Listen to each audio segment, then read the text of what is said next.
Assalamualaikum warahmatullahi wabarakatuh. Halo kawan aksi, selamat datang di video edukasi anti korupsi. Kalian pernah heran gak sih? Kenapa ada pembangunan yang gak beres padahal anggarannya ada? Terus jalan rusak, bantuan gak sampai sekolah terbengkalai. Itu karena jawabannya satu, korupsi. Di video ini kita akan bahas bareng-bareng soal korupsi, mulai dari pengertian, 30 delik korupsi, 7 klasifikasi tindak pidana korupsi, sampai dampaknya buat kita semua. Korupsi itu bukan cuma nyolong uang negara.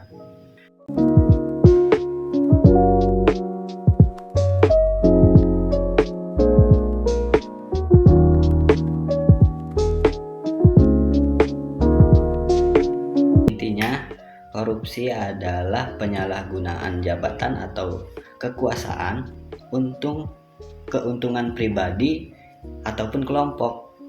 Saking banyaknya pengertian dari korupsi, maka biasanya korupsi ditandai adanya dari beberapa komponen. Apa aja sih komponennya? Nah, biasanya komponen korupsi itu ada 5 komponen. Yang pertama, korupsi adalah suatu perilaku. Terus yang kedua, ada penyalahgunaan wewenang dan jabatan atau kekuasaan. Nah, yang ketiga, dilakukan untuk mendapatkan keuntungan pribadi atau kelompok. Yang keempat, melanggar hukum atau menyimpang dari norma dan moral. Nah, komponen yang kelima, terjadi atau dilakukan di lembaga pemerintah maupun di swasta. Misalnya, kalau ada pejabat yang main proyek sama temennya, itu udah dinamakan korupsi. Di Indonesia ada 30 delik korupsi yang diatur dalam undang-undang. Contohnya suap, gratifikasi, pemerasan, dan penggelapan. Ada juga korupsi dalam pengadaan barang, memanipulasi laporan, sampai penyalahgunaan wewenang. Banyak banget kan? Ini adalah 30 delik korupsi yang disebutkan di dalam Undang-Undang Tindak Pidana Korupsi.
Biar gampang, 30 delik korupsi yang menurut undang-undang tadi diklasifikasikan menjadi 7 klasifikasi tindak pidana korupsi.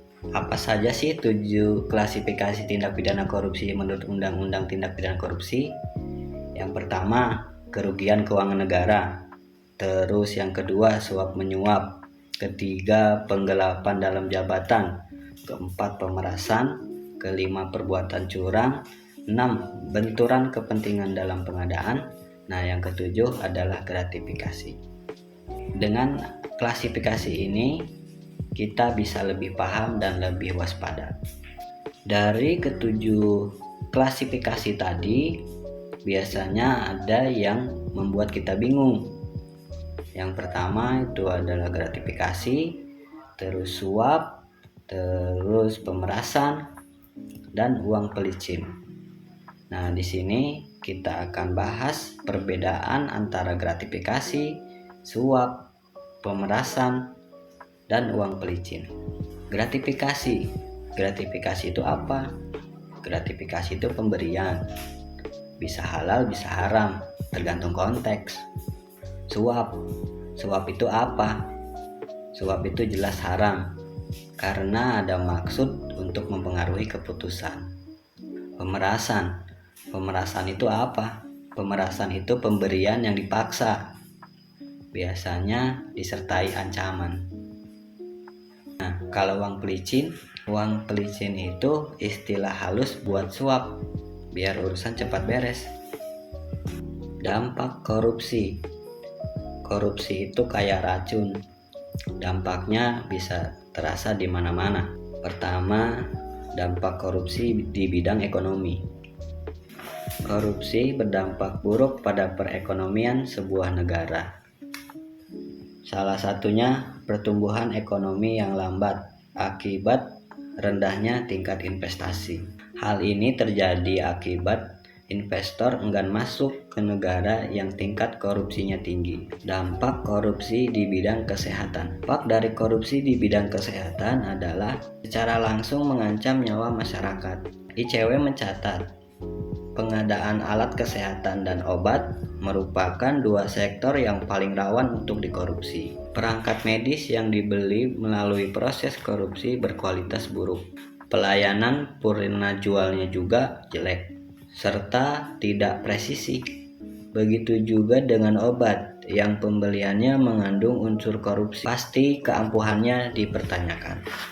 Selanjutnya, dampak korupsi terhadap pembangunan. Dampak dari sektor korupsi ini tentu saja kualitas bangunan yang buruk yang bisa mengancam keselamatan publik. Proyek infrastruktur yang syarat korupsi juga tidak akan bertahan lama, cepat rusak, sehingga harus dibuka proyek baru yang sama untuk dikorupsi lagi.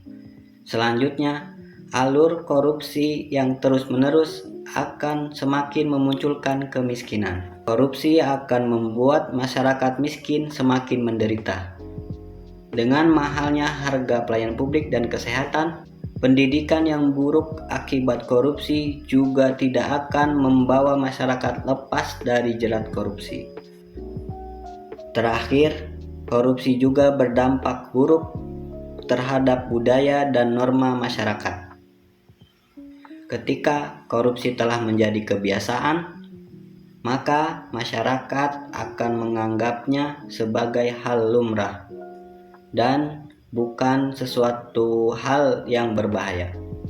Hal ini akan membuat korupsi mengakar di tengah masyarakat sehingga menjadi norma dan budaya. Nah, sekarang kita tahu korupsi itu bukan hal sepele, tapi kita juga tahu kita bisa berperan. Karena melawan korupsi bukan tugas satu orang, tapi gerakan kita semua. Mulai dari hal kecil seperti jujur, berani lapor, dan nggak ikut-ikutan. Terima kasih sudah nonton. Jangan lupa share video ini agar makin banyak yang paham dan peduli. Salam anti korupsi. Wassalamualaikum warahmatullahi wabarakatuh.